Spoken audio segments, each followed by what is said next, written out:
지난 수요일에 우리 김병수 집사님의 모친 되시는 고 김점례 권사님의 장례 예배가 있었고요. 목요일에는 발인과 하간 예배가 있었습니다. 또 우리 지난 25일에는 우리 연예계에 보니까 개그맨 전유성 씨가 세상을 떠났다는 뉴스를 이렇게 접하게 됐습니다. 그래서 이 두 죽음을 보면서 그런 생각을 해보았습니다. 우리의 인생은 마지막 세상을 떠난 이후에 우리의 인생이 회자될 때 우리를 평가하는 말들이 분명히 있겠구나라는 생각을 해봤습니다. 어떤 삶을 어떻게 살았는지 사실 살아있을 때보다 죽음 이유가 더 명확하게 보여지는 것 같다라는 생각을 해봅니다. 히브리서 11장에 나오는 믿음의 선진들도 죽음 이후에 그들의 신앙을 종합적으로 평가되어져서 그것을 오늘 우리에게 말씀하고 있는 것을 보죠. 지난주에는 믿음이 무엇인가에 대해서 말씀을 드렸습니다. 믿음이 무엇인가? 성경적 정의를 1절 한 말씀 속에서 우리가 보았죠. 믿음은 바라는 것들의 실상이요 보지 못하는 것들의 증거다. 그래서 믿음은 오직 하나님에 대한 확신 속에서 바라는 것이고요. 우리가 보지 못했음에도 불구하고 그것을 믿고 따르는 것, 그것이 바로 믿음이다라는 겁니다. 이러한 믿음은 어떤 가설이나 어떤 학문적인 정의가 아니라 먼저 가신 우리 선진들을 통해서 증명되어진 것을 우리에게 말씀하고 있는 겁니다. 그래서 오늘부터 창조시대, 그 다음에 족장시대, 그리고 그 이후 시대를 이렇게 좀 나누어서 함께 생각해 보려고 합니다. 우리의 선진들이 믿음의 증거를 어떻게 보여줬는가 하는 것이죠. 자, 창세기 1장과 2장은 만물의 창조에 대해서 기록한 내용들이 있습니다. 그리고 3장에 가면 아담과 하와가 범죄하죠. 뱀의 유혹을 받아서 죄를 범하고 하나님의 징계를 받아 에덴 동산에서 쫓겨나는 내용이 3장에 기록됩니다. 그리고 4장은 아담과 하와를 통해서 출생된 그 형제 이야기가 나오죠. 형제에 나오는데 그 형제 이야기가 바로 가인과 아벨의 이야기입니다. 가인의 직업은 우리가 잘 아는 것처럼 농사를 짓는 사람이었습니다. 농사를 짓는 사람이었고 아벨은 목축의 일을 선택해서 목축 일을 했습니다. 두 사람이 세월이 지난 후에 그들이 열매 맺었을 때에 이런 말이죠. 그들이 어떤 열매와 소득을 얻게 된 후에 하나님 앞에 제사를 드립니다. 가인은 농사를 지었기 때문에 농작물을 가지고 하나님 앞에 제사를 드렸고 아벨은 목축을 했기 때문에 양을 잡아서 제물로 하나님 앞에 드립니다. 그런데 이 두 제사 중에 하나님이 아벨의 제사는 받으셨는데 가인의 제사는 받지 않습니다. 그래서 인류의 첫 번째 살인, 그것도 친족 살인이 일어나게 되는 것이죠. 그래서 오늘 본문은 아벨과 가인이 드렸던 제사를 언급하면서 아벨이 더 나은 제사를 드렸다. 누구보다 가인보다 더 나은 제사를 드렸다라고 하면서 이것이 바로 믿음의 증거다라고 믿음으로 표현을 하고 있는 것이죠. 그렇다면 아벨의 제사가 가인의 제사보다 더 나은 제사가 되었던 이유가 무엇일까 하는 겁니다. 왜 더 나은 제사였을까? 여기에 대해서 많은 주석가들이 주석을 하고 많은 해석들을 답니다. 근데 일반적으로 이렇게 쭉 종합해 보면 두 가지 견해로 이렇게 모아지게 되는데요. 하나는 아벨의 제물에는 피 흘림이 있었다는 겁니다.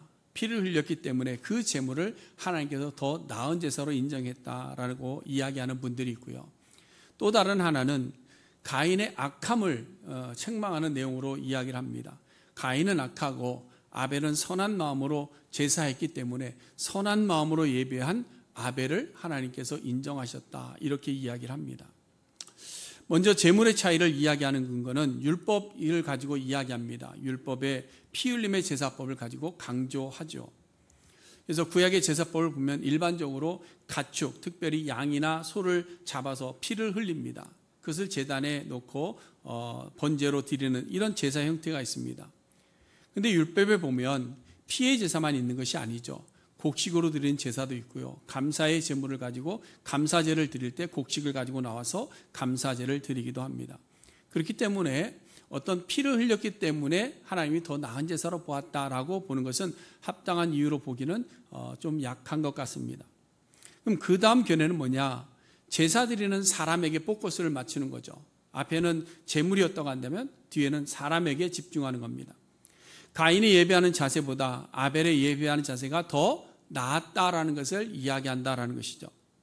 가인의 예배하는 자세를 보면 아벨과는 다르게 그냥 제물을 드릴 때도 그냥 땅의 소산으로 드렸다 이렇게 나오죠. 뭐 첫 것으로 드린 것도 아니고 구별된 것도 아니고 그냥 땅의 소산으로 드렸다 이런 표현입니다. 근데 아벨은 어떻습니까? 첫 새끼에 그 기름으로 드렸다라는 거죠. 이것은 아벨의 마음의 상태를 보여주고 있는 것이죠. 그뿐만 아니라 예배를 연락하지 않은 것에 대해서 가인은 분을 냈습니다. 분낸 것에 대해서 선한 마음으로 연결시켜서 이야기하고 있는 것이죠. 그래서 가인이 선한 마음으로 예배하지 않았다라는 것이죠. 그러므로 아벨은 선한 마음으로 가인보다는 더 나은 제사를 드렸다라고 이야기하는 겁니다. 그래서 요한 1서에 가보면 가인의 행위에 대해서는 악하다라고 평가하고 있고 아벨의 행위에 대해서는 의롭다라고 말씀하고 있습니다. 그리고 아벨에 대해서는 마태복음 23장에서 선지자의 피, 의로운 피를 흘린 순교자의 첫걸음이 아벨로 표현을 하고 있습니다. 결국 아벨은 오직 하나님 앞에서 최선을 다하는 의의 제사를 드리다가 결국은 순교했다라는 것이죠. 이러한 아벨의 마음을 하나님께서 인정하셨고 그를 의로운 자로 말씀하신 겁니다. 결국 믿음의 증거는 뭐냐? 예배에 우리의 삶을 통해서 증명되어진다라는 겁니다. 여러분, 우리는 어떤 마음으로 예배하고 있습니까? 우리는 무엇 때문에 예배당에 올라옵니까? 우리는 무엇을 가지고 하나님 앞에 나아갑니까?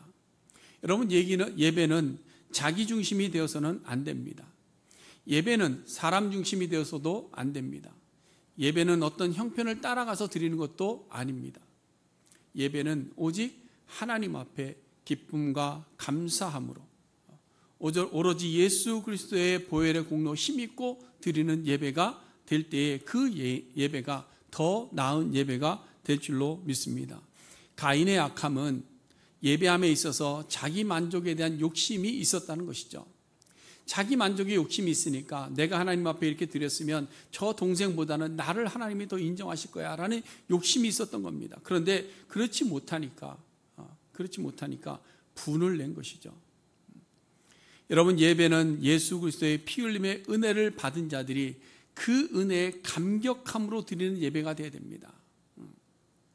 분위기도 아니고 환경도 아니고 사람도 아니고 우리의 예배당에 무슨 안락한 의자도 아니고 음악의 화려함도 아니고 오직 예수 그리스도께서 나의 죄를 위해서 피 흘리셨다는 그 놀라운 은혜만을 기억하고 올라와 주님 앞에 예배하는 예배자들이 되어야 될 줄로 믿습니다. 그래서 예배하는 자들은 화평을 이루지 절대 분열을 일으킬 수 없는 겁니다.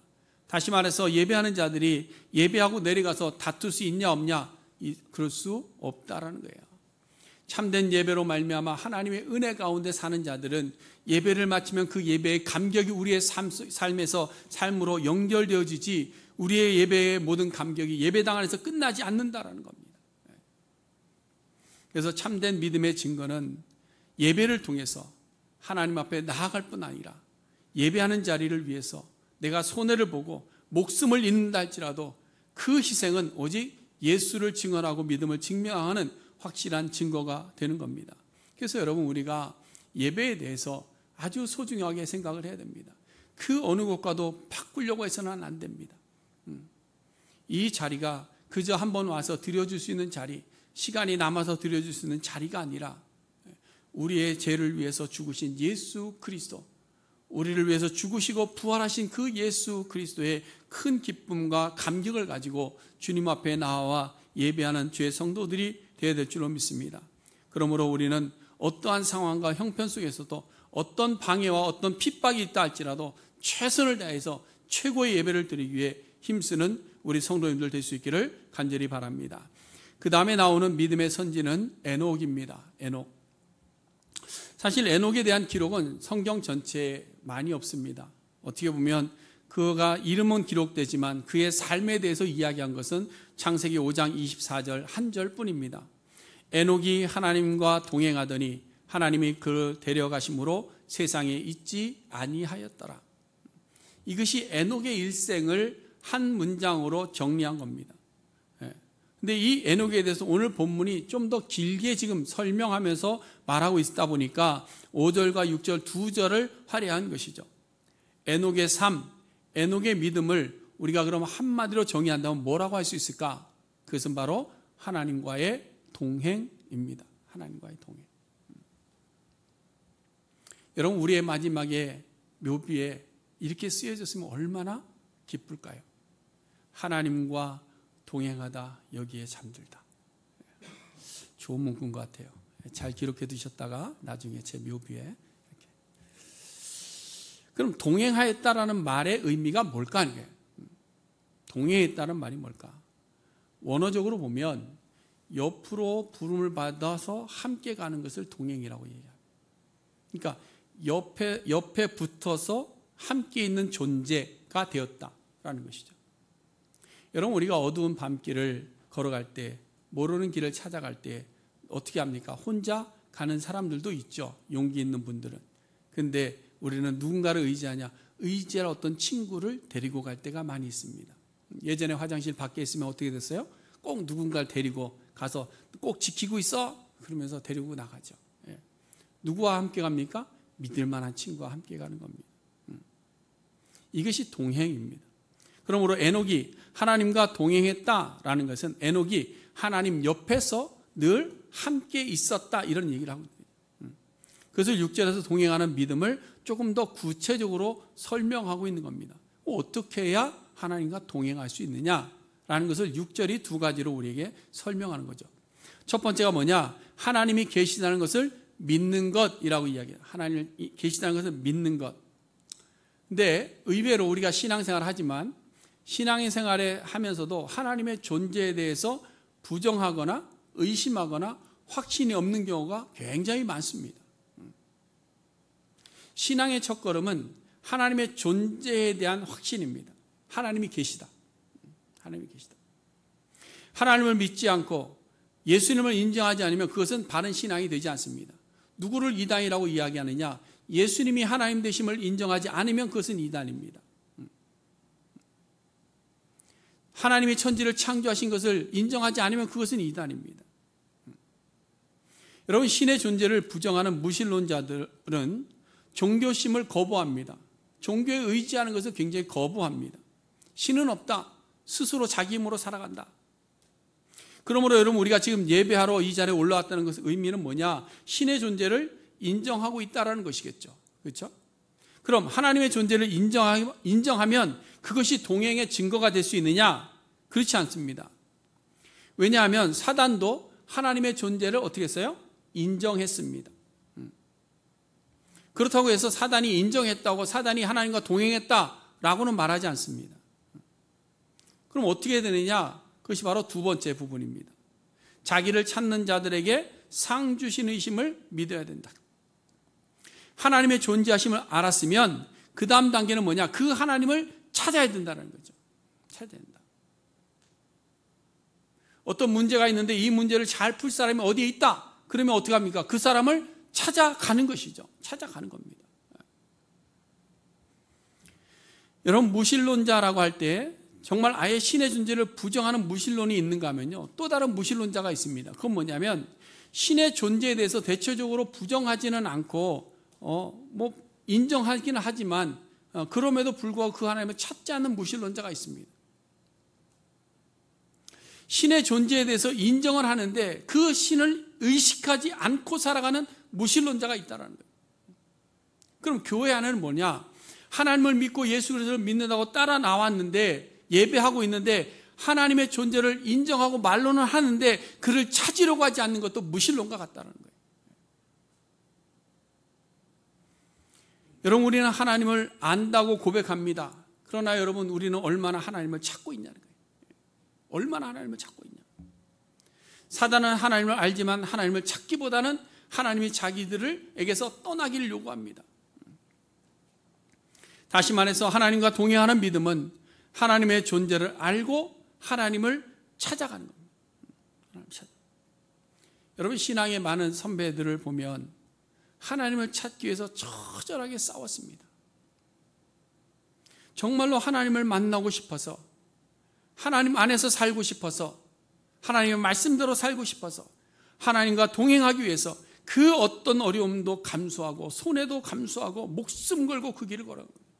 아마 에녹도 그의 일생을 다 자세하게 그의 어려움들을 기록하지는 않았지만 그 모든 어려움들을 가지고도 하나님을 붙조차 따라갔을 줄 압니다. 그 옆에서 살고자 어떻게 하면 하나님에서 떨어지지 않을까? 어떻게 하면 하나님을 발꿈치를 잡고라도 따라갈까? 그랬기 때문에 에녹에 대해서는 다른 말 할 것 없는 겁니다. 하나님과 동행하였다. 그럼 이렇게 하나님과 동행하는 믿음이 얻는 복이 무엇일까? 그것은 그가 우리에게 상을 주시더라라는 상을 주신다. 그럼 그 상이 무엇일까 하는 거예요. 그 상이 무엇일까? 우리가 상 그러면 자꾸 우리는 눈에 보이는 뭐를 자꾸 생각합니다.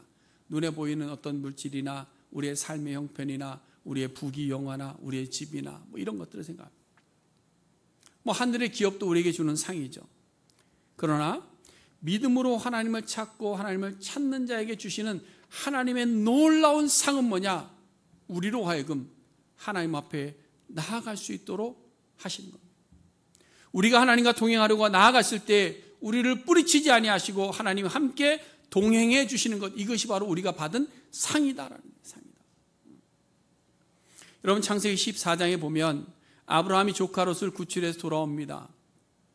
아브라함은 조카도 구하고 빼앗긴 재물도 다 찾아왔습니다. 이제 부귀영화를 누릴 수 있습니다. 많은 것을 가졌습니다.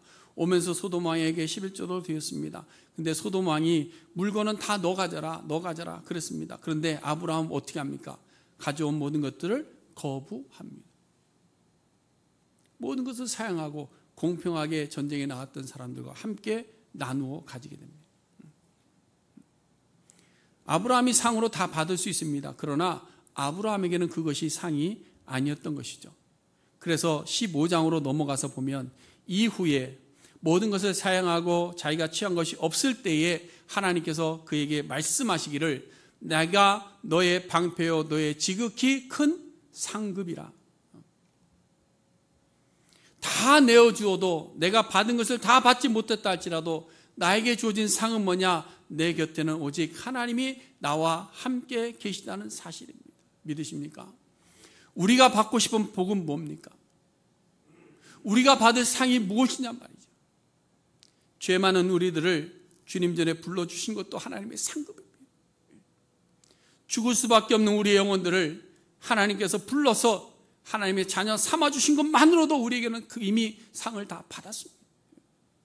그런데 여기에 하나님의 나라를 우리에게 주신다고 약속하고 계시는 거예요. 우리는 상을 이미 다 받았지만 우리는 또 다른 상을 자꾸 찾아간다는 거예요. 눈에 보이는 상을 찾아가더라는 거예요. 그러다 보니까 하나님이 가시는데 우리는 하나님에 뒤처져서 다른 것을 찾고 있더라는 거예요.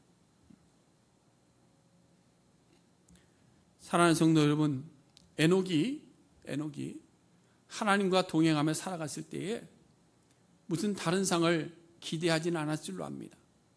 그럼 하나님과 함께 살아가면서 염려가 있었을까요? 하나님과 함께 있는데 무슨 걱정이 있었을까요? 하나님과 함께 동행하고 있는데 무슨 다른 생각들이 있었을까요? 에녹이 이 땅에 사는 동안에 하나님 옆에 있으면서 하나님과 함께 거할 수 있는 것만으로 에녹은 분명 기뻐했을 줄로 믿습니다. 그래서 우리가 부르는 찬양처럼 여러분 주님 한 분만으로 만족할 수 있는 우리의 신앙이 될 수 있기를 바랍니다. 결국 믿음의 증거는 우리의 삶 속에서 하나님과 동행함으로 하나님을 기쁘시게 하고 있는가 하는 겁니다. 하나님과 동행하는 삶을 통해서 하나님을 기쁘시게 하는 믿음의 증거를 다 받을 수 있는 우리 모두가 될 수 있기를 간절히 바랍니다. 내 영혼이 은총 입어 중한재짐 벗고보니 슬픔 많은 이 세상도 무엇으로? 천국으로 화하도다. 그렇죠. 에녹은 보이지 않는 하나님의 존재를 믿고 그를 찾고 또 찾았습니다. 그와 함께 동행하며 살았습니다. 이것이 하나님을 기쁘시게 했고 그는 죽음을 경험하지 않고 하늘로 올라간 줄로 믿습니다. 우리도 우리도 하나님과 동행하는 삶을 지금부터 하나님을 찾고 또 찾아 그와 동행하며 살아갈 때 우리는 영원히 죽지 아니하고 하나님 나라로 들어가게 될 줄로 믿습니다. 그래서 예수님께서 말씀하신 거예요. 너희는 나를 믿느냐?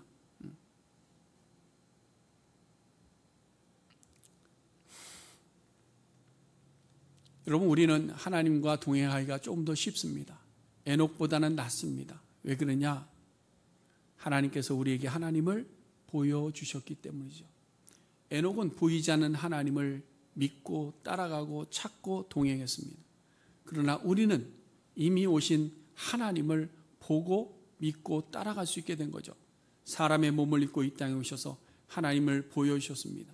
이해할 수 없는 신적인 존재를 이제는 우리의 지성과 이성으로 하나님을 찾아갈 수 있도록 하나님의 말씀을 우리에게 주셨습니다.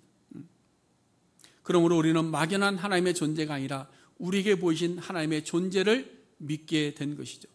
그리고 우리는 그 예수 그리스도를 더욱더 간절히 찾고 또 찾아 그분과 동행하며 살고자 지금 믿음의 길을 걸어가고 있는 겁니다. 그렇다면 우리가 해야 할 일은 뭐냐? 예수 그리스도의 삶이 우리의 삶이 되어야 되는 거예요. 아니, 우리의 삶이 예수님을 따라 사는 삶이 되어야 되는 겁니다. 가끔 그런 분들이 있습니다. 세상에 살 때에 예수 믿는다는 사실을 감추는 것이 유익할 때가 있다라고 말하는 분들이 있어요. 여러분들도 그렇습니까? 세상에 나가면 집사, 권사, 장로, 목사, 직분 다 떼고 교회 다니는 거 다 떼고 그냥 모르는 척하고 살아가고 있지는 않습니까? 제가 미국에 와서 계속 중고차를 사다가 결혼하기 전에 그래도 돈이 생길 것 같아서 새 차를 뽑았어요. 그래서 기아 스포리지를 탁 뽑았는데요.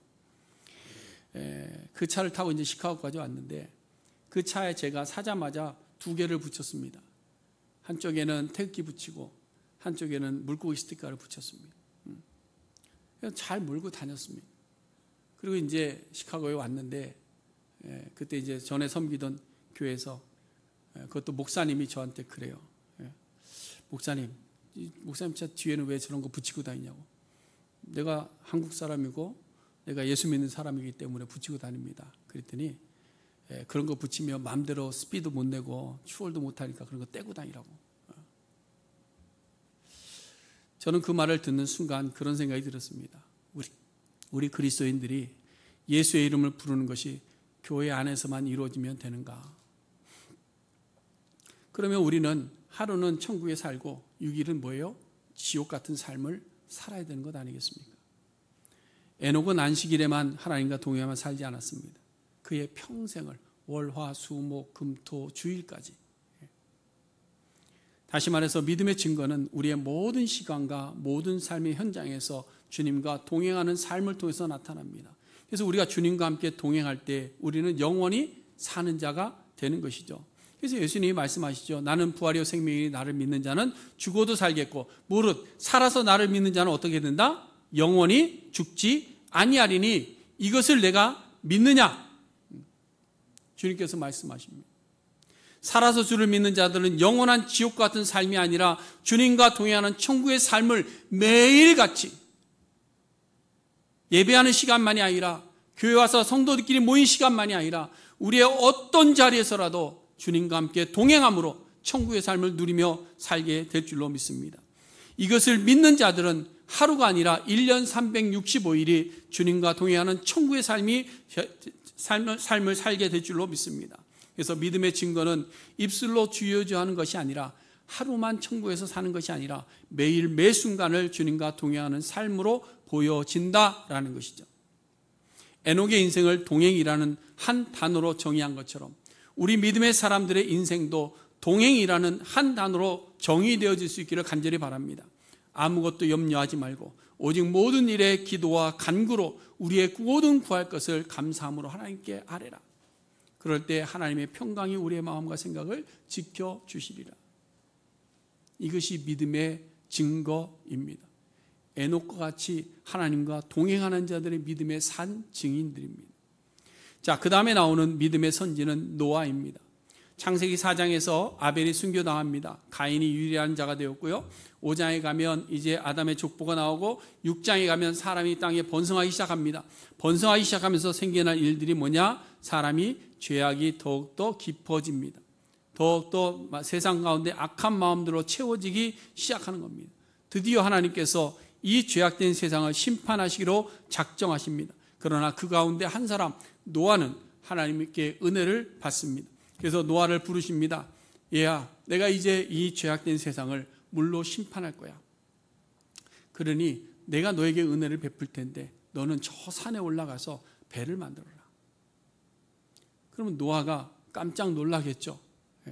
아니 어떻게 이 산도 높고 한데 사람들을 다 물로 심판할 수 있으며 내가 배를 만들려면 바다에다 만들어야지 어떻게 산에다 만듭니까?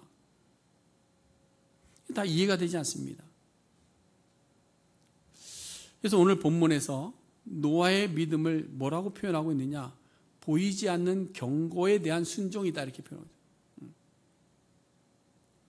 눈에 지금 보이지 않고 이해되지 않는 것에 대한 순종. 7절 말씀에 노아는 아직 보이지 않는 데에 경고하심을 받았다라고 말씀하고 있죠. 정말 일어날지도 모르는 미래를 위해서 자신의 시간을 투자한다는 것은 미련한 일일 수 있습니다. 오늘날에도 우리는 하나님께서 말씀을 통해 우리에게 무엇을 경계하고 계십니까? 마지막 때가 있음을 경계하셨습니다. 내가 다시 올 것이다. 이 땅에 마지막이 있을 것이다. 그때 심판이 있을 것이다. 그래서 너희들이 보화를 땅에 쌓지 말고 하늘에 쌓아라. 자기를 부인하고 오직 예수를 따라가라 말씀합니다. 그렇지만 우리는 어떻습니까? 내가 살아있는 동안에 이루어질 것 같아 보이지 않는 겁니다. 지금까지도 그런 일이 오지 않았는데 내가 살아있는 동안에 그런 날이 오겠어. 그러니 사는 동안에 잘 살아야지. 하나님 사는 동안에만이라도 풍족하게 살게 해주세요. 땅의 보화를 포기하지 않습니다. 그래서 십자가가 믿는 자들에게는 미련한 것이 되는 것이 바로 그 때문입니다. 그러나 여러분, 보이지 않는 경고를 믿어야 되는 이유는 무엇일까? 보이지 않는 그 경고의 말씀을 주신 분이 누구예요? 하나님이시기 때문에 그렇습니다. 인류를 심판하여 물로 쓸어버리겠다고 경고의 말씀을 노아가 믿지 않았다고 한다면 산에 배를 짓는 일에 순종하지 않았을 것입니다. 그러나 노아는 보이지 않는 경고의 말씀을 듣고 하나님의 명하신 대로 그대로 다 준행하였더라. 그럼 노아가 순종할 수 있었던 근거는 무엇일까? 그것은 바로 여호와 경외입니다. 우리가 이 단어를 잊어서는 안 됩니다. 이 단어를 늘 우리의 가슴에 품고 살아야 돼요. 여호와를 경외하라. 7절 말씀에도 그래서 경외함으로 방주를 준비했다는 경외함. 오늘날 말씀에 대한 순종은 경외나 존중이 없이는 이루어지지 않습니다. 여러분, 우리가 하나님의 말씀을 읽고 하나님의 말씀에 순종할 때 내가 이해되지 않고 나에게 손해가 되는 것을 순종할 수 있는 그 하나의 힘은 뭘까요? 하나님의 말씀을 기록하고 우리에게 주신 그분에 대한 경외가 있을 때에 우리는 순종하는 겁니다. 오늘날 같이 권위가 상실되어 버린 세상에서는 하나님의 권위 앞에서도 우리는 두려움으로 순종하지를 못합니다. 여러분, 여호와 경외는 두려움에 떨라는 그런 말이 아닙니다. 존중의 두려움이고 확신의 두려움입니다. 우리가 우리의 생각과 판단으로 이 땅을 아주 지혜롭게 잘 살아가고 있다고 스스로 느끼면 그것은 교만입니다. 하나님, 그래도 나는 이 세상 하나님 간섭 안 하셔도 말씀 없어도 내가 지혜롭게 잘 살아가고 있습니다. 사람들도 나를 다 인정하고 있고요. 나는 사람들에게 존중받고 있고 나는 벌 만큼 벌고 있고 내가 살아가면서 다른 사람에게 해끼지 않고 살아갑니다. 여러분, 이 땅을 지혜롭게 사는 길은 오직 여호와를 경외할 때에 우리가 정말 선택해야 될 바른 길을 갈 수 있습니다. 그래서 오늘 노아의 믿음을 이야기할 때 경외함으로 순종했다. 그런데 경외함으로 순종하였더니 그에게 온 결과가 뭐죠? 그 집이 구원받았고 세상이 심판을 받아 죽어갈 때에 의의 상속자가 되는 놀라운 결과를 얻게 됩니다. 여러분, 우리는 영원한 생명을 구합니다. 우리는 참된 행복을 추구합니다. 영원한 하나님 나라에 들어가기를 간절히 바라고 있습니다. 그러나 우리의 삶은 여호와를 경외하기보다는 나의 지식과 세상적인 경쟁력을 키우는데 집중하고 있지는 않습니까? 믿음은 보이지 않는 경고에 대해서 귀를 기울여야 됩니다. 여호와를 경외하는 마음으로 그의 말씀과 명령 앞에 순종하는 것이 믿음입니다. 세상에서 가장 미련한 것이 미래에 대해서 염려하지만 미래를 얻기 위해서 노력하지 않는 것이 가장 미련한 것인 줄로 압니다. 가장 미련한 것은 미래를 알고 있음에도 불구하고 미래가 있다는 것을 알면서도 염려를 하면서도 아무 노력도 하지 않는 것이 가장 미련한 것이 아닌가 생각해 봅니다. 지금 우리 교회가 일회용품 사용을 줄이기 운동을 좀 하고 있는데요. 다 알죠. 여러분들이 그러면 분명히 좀 불편함이 있으실 거고 또 텀블러가 없으신 분도 있을 거고 또 교회 챙겨갖고 나오는 것도 좀 그렇고 그런 거 있습니다. 또 일회용품 사용 안 하면 설거지가 많아져서 식사 끝나면 설거지 막 힘든 것도 압니다. 그런데 여러분, 우리가 자연재해를 볼 때마다 지금 일어나는 비나 아니면 더위나 이런 것들을 볼 때마다 뭘 이야기합니까? 이 기후변화를 이야기하지 않습니까? 이거 어떡하지? 그런데 우리는 거기에 대한 행동으로 옮기는 것이 없는 거죠. 그래서 우리가 좀 행동으로 옮기자, 그거를 우리가 실천하기를 원하는 겁니다. 그렇게 이야기하면 또 이렇게 말하는 분들이 있습니다. 아이고 목사님, 우리 교회 교인들 배야 20-30명밖에 안 되는데 우리 하나 한다고 이게 기후가 좋아지겠습니까? 어쩌면 속으로 비웃는 분들이 계실 수도 있습니다. 그러나 여러분 한번 잘 생각해 보세요. 신앙생활도 보이지 않는 것에 대한 경고를 경외함으로 믿음으로 순종하는 것이 우리의 믿음입니다. 바라기는 세상 사람들이 다 손가락질하고 세상이 아무리 비웃는다 할지라도 보이지 않는 미래의 심판은 하나님의 말씀입니다. 천지를 창조하신 하나님입니다. 우리가 신앙하는 하나님, 그 하나님이 말씀하신 겁니다. 그 하나님을 경외하는 마음으로 순종의 삶을 사는 믿음의 용사들이 다 될 수 있기를 간절히 바랍니다. 우리가 세상을 위해서 쌓을 것 쌓고 풍성히 가지는 것이 어쩌면 바다에 배를 짓는 모습일 수도 있습니다. 그러나 우리가 말씀 가운데 신앙 가운데 주를 위해서 헌신하는 것이 산 위에 배를 짓는 일을 할지라도 그것이 여호와의 말씀이기에 우리는 순종하며 나아가야 될 줄로 믿습니다. 이제 말씀을 정리해 보겠습니다. 믿음의 선진들이 보여준 믿음의 증거는 예배와 삶의 동행과 순종이었습니다. 예수 그리스도의 보혈의 공로로 담대히 나가는 진정한 예배, 예수만이 중심되는 예배, 하나님이 계시는 것과 하나님을 찾는 자들에게 상 주심을 믿고 모든 삶을 주님과 동행하며 나아가는 그러한 삶, 아직 보이지 않지만 성경에서 경고하신 심판의 날이 있음을 믿고 말씀대로 순종해서 나가는 믿음, 그것이 우리가 보여야 될 믿음입니다. 이 믿음이 선진들의 믿음이었고 이제는 우리의 믿음이 될 줄로 믿습니다. 여러분, 믿음은 명사가 아닙니다. 믿음은 동사입니다.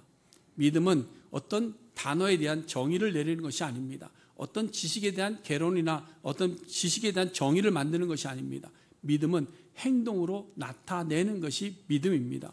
예배로 행동하고 주님과 함께 세상 삶 속에서도 주님과 동행함으로 행동하고 하나님께서 명령하신 말씀에 순종함으로 행동하는 것, 그것이 바로 믿음입니다. 이 믿음의 증거가 우리 성도님들의 삶 속에 풍성히 임할 수 있기를 주님의 이름으로 간절히 축원해 드립니다. 기도하겠습니다.